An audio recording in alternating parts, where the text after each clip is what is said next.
सिद्धगन्धर्वयक्षाद्यै सुरैरैरमरैरपि सेव्यमाना सदा भूयात् सिद्धिदा सिद्धदायिनी। अर्थात जिनकी सिद्ध, गंधर्व, यक्ष, असुर और देवतागण सदैव सेवा पूजा करते हैं, वो सिद्धि देने वाली माँ सिद्धिदात्री हमें संपूर्ण सिद्धियाँ प्रदान करे।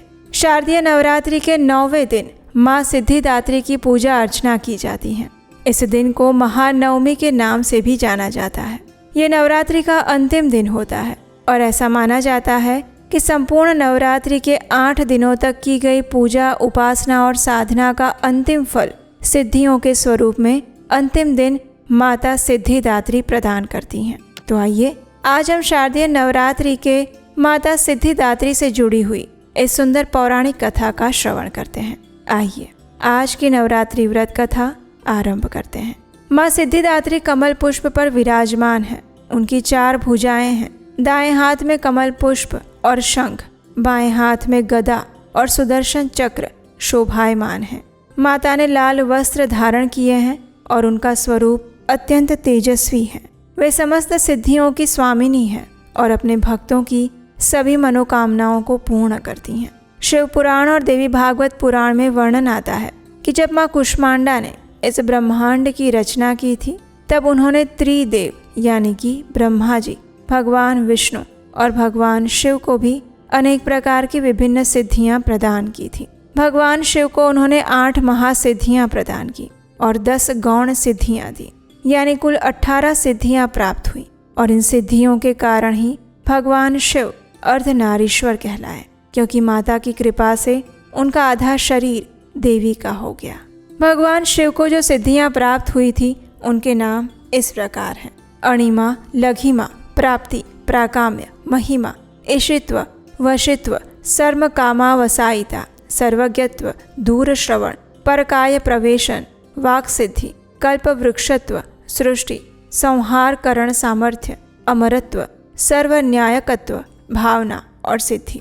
इन सभी सिद्धियों को प्रदान करने के कारण माता को सिद्धिदात्री के नाम से जाना जाता है। माँ सिद्धिदात्री की उपासना का गहरा आध्यात्मिक संदेश भी है। वर्तमान समय में जब मनुष्य तुरंत परिणाम की इच्छा रखता है, ऐसे में माँ सिद्धिदात्री हमें ये संदेश देती है कि किसी भी कार्य को सिद्ध करने के लिए समय लगता है। एक माता 9 महीने तक गर्भ धारण करती है और तब जाकर उसे संतान सुख की प्राप्ति होती है। इस भौतिक संसार में विचरण करने वाली ऋतुएं भी समय समय पर प्रवेश और निकास करती हैं। सच्ची सिद्धि धैर्य, साधना और निरंतर अभ्यास से ही आती है। और भगवान शिव को भी जो सिद्धियां प्राप्त हुई, वे भी उनकी कठिन तपस्या के परिणाम स्वरूप ही प्राप्त हुई थी।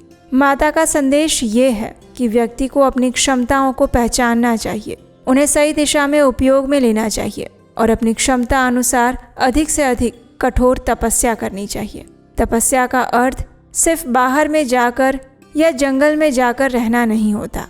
तपस्या वास्तविक जीवन में यानी कि अपने गृहस्थ आश्रम में रहते हुए भी निभानी होती है। और वास्तविक तपस्या हमारी आध्यात्मिक उच्च प्रगति के लिए होनी चाहिए। वर्तमान समय में हमारे लिए ज्ञान प्राप्त करना तो सरल हो गया है, लेकिन उस ज्ञान को अपने जीवन में उतारना और उसे आत्मसात करना, ये सबसे कठिन कार्य है। और अधिकतर लोग यही कार्य करने में निष्फल रहते हैं और इसीलिए उन्हें इच्छित सिद्धियां भी प्राप्त नहीं होती। माँ सिद्धिदात्री का ये स्वरूप हमें शिक्षा देता है कि किसी भी कार्य का आरंभ करें तो उसे धैर्य, निष्ठा और निरंतरता पूर्वक लंबे समय तक करते रहें और तभी जाकर मनुष्य सफलता को प्राप्त कर सकता है। शारदीय नवरात्रि के 9वें दिन माता सिद्धिदात्री की पूजा अर्चना करने के लिए सबसे पहले प्रातः ब्रह्म मुहूर्त में उठ जाए, क्योंकि ये अंतिम दिन है, अंतिम अवसर है देवी माँ की उपासना करने का। इसलिए प्रातः ब्रह्म मुहूर्त में उठकर स्वच्छ शुद्ध जल से स्नान करें, स्वच्छ वस्त्र धारण करें, लाल या पीले रंग के कपड़े पहन सकते हैं। उसके बाद पूजा के स्थल को स्वच्छ बनाएं, उसे गंगा जल या गौमूत्र से शुद्ध करें और फिर अगर माता सिद्धिदात्री का चित्र या विग्रह है तो उनकी स्थापना करें और उसके बाद उन्हें 9 प्रकार के फूल अर्पित करें, 9 प्रकार के विभिन्न फल अर्पित करें और 9 प्रकार के व्यंजन बनाकर उन्हें अर्पित करें। षोडश उपचार के साथ उनकी पूजा आराधना करें और अंत में इस मंत्र का उच्चारण करते हुए उनका जप करें। ओम देवी सिद्धिदात्रेय नमः। नवरात्रि के 9वें दिन विशेष रूप से खीर, हलवा, चना और मौसमी फल अर्पित किए जाते हैं। कई स्थानों पर नवमी के दिन कन्या पूजन करने का रिवाज होता है, तो इस दिन भी आप 9 कन्याओं का विधि पूर्वक पूजन कर सकते हैं। उन्हें देवी माँ का रूप समझकर, उनकी आराधना करके, उन्हें तिलक लगाकर, उन्हें भोजन करवाकर और अपनी क्षमता अनुसार कुछ न कुछ भेंट उपहार देकर उन्हें प्रसन्न कर सकते हैं। इस दिन यज्ञ और हवन का भी विशेष महत्व होता है। अगर संभव है तो आप अपने घर में ही छोटा सा यज्ञ कर सकते हैं और उसमें बीज मंत्र की आहुति दे सकते हैं। और ये बीज मंत्र है ओम ह्रीं क्लीं चामुंडायै विच्चै नमः। इस प्रकार आप अपनी क्षमता अनुसार नवरात्रि के अंतिम दिन माँ सिद्धिदात्री की पूजा आराधना कर सकते हैं। नवरात्रि के अंतिम दिन पर माता सिद्धिदात्री की पूजा आराधना करके उनसे विशेष प्रार्थना की जानी चाहिए। और ये प्रार्थना अपने तथा अपने परिवार की सुखाकारी और कल्याण के साथ साथ अपनी आध्यात्मिक साधना को तीव्र बनाने के लिए भी की जानी चाहिए, क्योंकि इस भौतिक संसार में हम जितनी भी सिद्धियां प्राप्त कर लें, अंततः एक दिन वो नष्ट हो जाएगी। लेकिन एक ही सिद्धि ऐसी है जिसका कभी नाश नहीं होगा, और वो है परम भगवान श्री हरि की शुद्ध भक्तिमय सेवा। भक्ति एकमात्र ऐसा उपाय है जिसके माध्यम से हम इस जन्म मृत्यु के संसार सागर से सदा सदा के लिए मुक्त हो सकते हैं। तो इसलिए नवरात्रि के अंतिम दिन पर माँ सिद्धिदात्री की पूजा आराधना करते हुए उनसे भक्ति मांगना बिल्कुल मत भूलिएगा, क्योंकि यही वास्तव में परम श्रेष्ठ सिद्धि है जो कभी भी नाश नहीं होती। इसके साथ ही आज की हमारी नवरात्रि व्रत कथा को यहीं पर विराम देते हैं और चलिए इस नवरात्रि में माँ सिद्धिदात्री का गुणगान करते हुए इस सुंदर स्तुति का श्रवण करते हैं।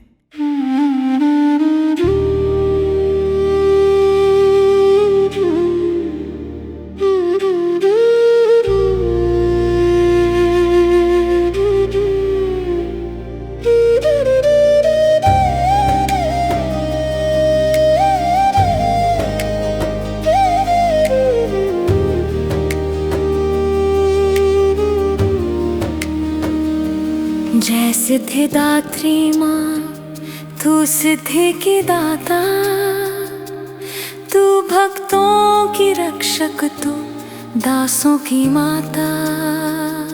तेरा नाम लेते ही मिलती है सिद्धि, तेरे नाम से मन की होती है शुद्धि।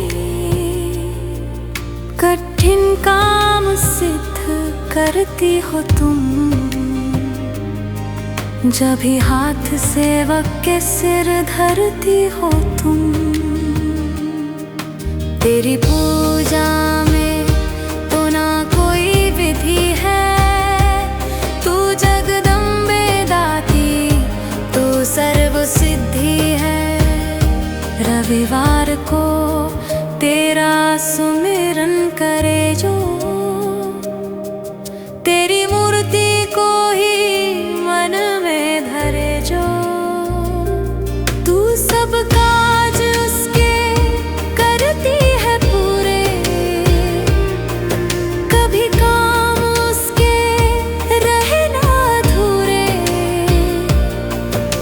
तुम्हारी दया और तुम्हारी ये माया, रखे जिसके सिर पर मैं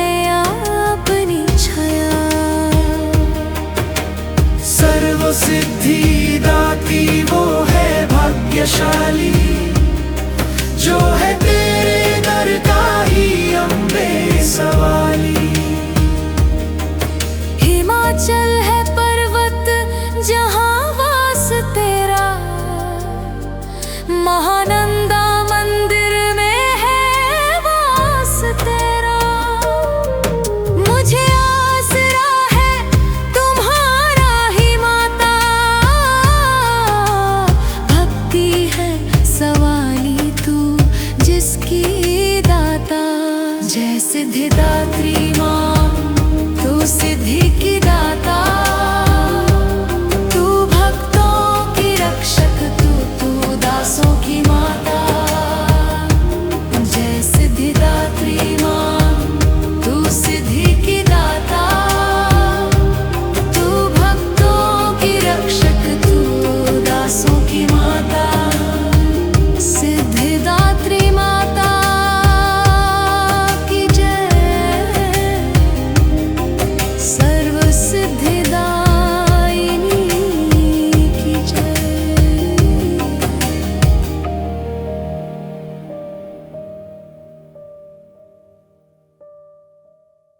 अगर आपको हमारे द्वारा इस नवरात्रि के समय में माँ आद्या शक्ति जगदम्बा की महिमा का ये प्रमाणभूत प्रचार कार्य अच्छा लगा है तो आप हमारे लिए भी प्रार्थना करिएगा कि हम इसी प्रकार से गुरु और श्री कृष्ण की कृपा द्वारा वैदिक सनातन धर्म का प्रचार कार्य जारी रख सकें। तो चलिए आज की नवरात्रि कथा की समाप्ति करते हुए परम आदि शक्ति माँ जगदम्बा को शतकोटि प्रणाम करते हैं और उनसे परम आध्यात्मिक शक्ति रूपी आशीर्वाद की कामना करते हैं।